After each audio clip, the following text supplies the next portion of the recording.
नमस्कार साथियों, आपको आज बताने पुश्तैनी जमीन और मकान वाले जान ले सुप्रीम कोर्ट का है बड़ा फैसला। अगर यदि आपका निजी संपत्ति है, पुश्तैनी जमीन यानी बाबा पर बाबा किसी का भी नाम से जमीन है या मकान है, तो उस पर आज जो है सुप्रीम कोर्ट ने एक अपडेट दी है और बहुत बड़ा झटका भी है और फैसला भी माना जा सकता है।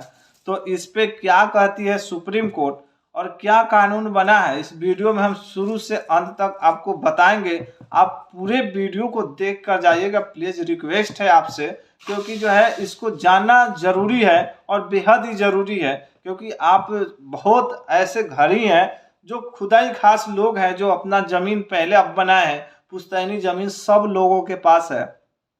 तो इस अपडेट को और सुप्रीम कोर्ट का फैसला को सुनना भी इसको जरूरी है, आपको जानना भी जरूरी है, क्योंकि हर आदमी के लायक ये वीडियो है और हर घर में जरूरत है इस चीज़ों को। क्योंकि पुश्तैनी जमीन हर किसी के पास है और पुश्तैनी घर भी हर किसी के पास है।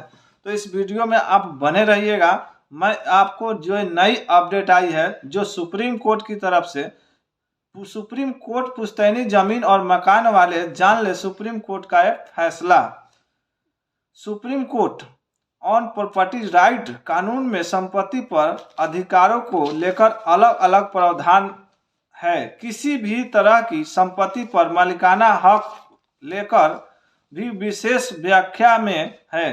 पुश्तैनी जमीन और पुश्तैनी मकान पर मालिकाना हक के बारे में सुप्रीम कोर्ट डिसेक्शन ने अहम फैसला सुनाया है। सर्वोच्च न्यायालय के इस फैसले को जानकर आपको संपत्ति के अधिकारों को लेकर कई और अहम बातें स्पष्ट हो जाएगी।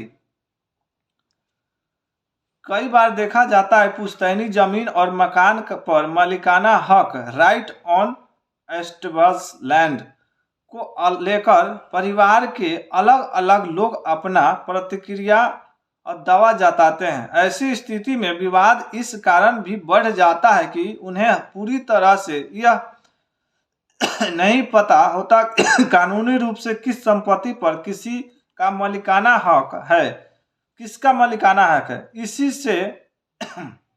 इसी को लेकर Supreme Court SC decision on properties ने ऐतिहासिक निर्णय सुनाया है और इस फैसले से किसी प्रॉपर्टी का अधिकार को स्पष्ट रूप से समझा जा सकता है।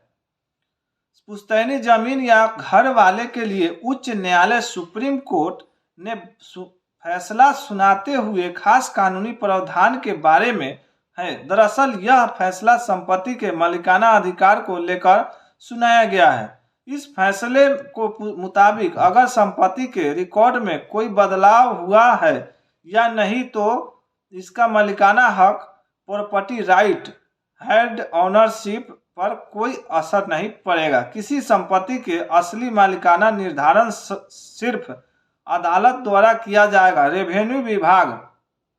रेवेन्यू डिपार्टमेंट में दर्ज नाम वाले को भी हिस्सा संपत्ति का मालिकाना हक नहीं दिया जा सकता।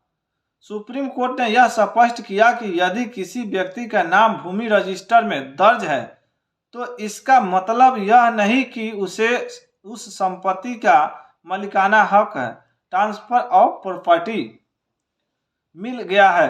अदालत ने बताया कि भूमि रजिस्टर में नाम सिर्फ उस उद्देश्य से डाला जाता है जिससे वित्तीय उद्देश्य पूरा हो सके, यानी जिससे भूमि से संबंधित करों का भुगतान सही तरीके से किया जा सके। यह रिकॉर्ड केवल प्रशासनिक और वित्तीय उद्देश्य के लिए होता है और इसे देखकर किसी के मालिक होने का दावा नहीं किया जा सकता। रेवेन्यू रिकॉर्ड में नाम या एंट्री दर्ज होने से ही मालिकाना हक ownership right on industrial property नहीं मिलता। दावा करने के बाद इसे कोर्ट भी तय नहीं करेगी। प्रॉपर्टी के मामले में जुड़े विशेष कहना है कि किसी संपत्ति का हस्ताक्षर म्यूटेशन ऑफ प्रॉपर्टी यह दिखाता है कि यह व्यक्ति से दूसरे व्यक्ति के पास आ गई है। यह प्रक्रिया अधिकारियों को यह पता लगाने के लिए मदद करती है कि टैक्स कौन भरता है। हालांकि यह प्रक्रिया किसी को संपत्ति का मालिकाना हक नहीं बना देती। दाखिल खारिज के नाम से जाने जाने वाली हस्ताक्षरण व नामांतरण प्रक्रिया म्यूटेशन रूल ऑफ प्रॉपर्टी अलग अलग राज्यों के अलग अलग तरीके से होती है। जमीन खरीदने व बेचने से पहले दाखिल खारिज की जरूर जांच कर ले। यह एक लगातार चलने वाली प्रक्रिया है जो समय समय पर अपडेट होती रहती है। इसके अपडेट होने के बारे में जरूर पता करें। महत्वपूर्ण दस्तावेज की रखना योग्य ध्यान बात है कि संपत्ति से जुड़ी दस्तावेज प्रॉपर्टी डॉक्यूमेंट से ध्यान रखें कि संभालना बेहद जरूरी है। सुप्रीम कोर्ट का फैसला इस बात पर जोर देता है कि अगर कोई विवाद हो तो पहले अपने नाम को संपत्ति के रिकॉर्ड म्यूटेशन रिकॉर्ड में सही करवा लेना चाहिए। इस फैसले से इन लोगों को मदद मिलेगी जिनका नाम रिकॉर्ड में सही नहीं है, लेकिन इसे ठीक न करने से संपत्ति के मामले में हक होने को लेकर समय लग सकता है। अगर किसी का जमीन नामांतरण लैंड ट्रांसफर रूल्स करवाया है तो यह जांच ले कि रेवेन्यू विभाग में अपडेट हुआ गया है या नहीं हुआ है। बाकी आपको बता दें कि इस वीडियो में आपने सुना कि जो है आपके पास जब स्टाम्प जो है रेवेन्यू, अब आपके पास सारा पेपर भी है, अगर यदि वहाँ रजिस्टर में नाम नहीं है उसमें भी दिक्कत है। अब जो हाई कोर्ट का जो फैसला है इस पे हम बात करेंगे चर्चा की। अगर यदि आपका वहाँ रजिस्टर में नाम है उसमें भी दिक्कत है, नहीं है उसमें भी दिक्कत है।